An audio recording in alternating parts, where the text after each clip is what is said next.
আসো। Hello sir. Sir আমাদের এখানে 7 নাম্বার টেবিলটা খালি আছে, আপনারা ওইখানে বসতে পারেন।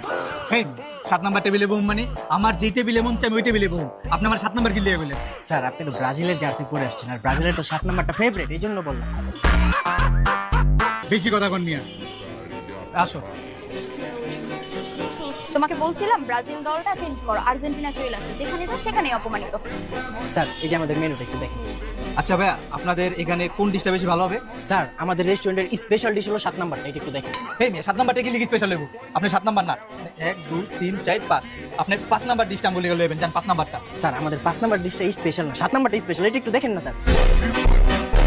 আমার স্পেশাল দরকার নেই, আমার 5 নাম্বার দরকার, আপনি আমার 5 নাম্বার দিবেন, জান 5 নাম্বার লয়ে। ঠিক আছে স্যার, আমি নিয়ে আসতেছি। আর শুনেন, কতক্ষণ লাগবে? স্যার বেশিক্ষণ না, 7 মিনিট। 7 মিনিট মানে 7 মিনিট কি লিখে লাগবে? 7 মিনিটের কম হয় না? স্যার আমরা সর্বোচ্চ তাড়াতাড়ি যেটা বানাইতে পারি ওটা 7 মিনিটে স্যার। উফ, তুই তো আমার মাথাটা গরম করে লাইতাছস।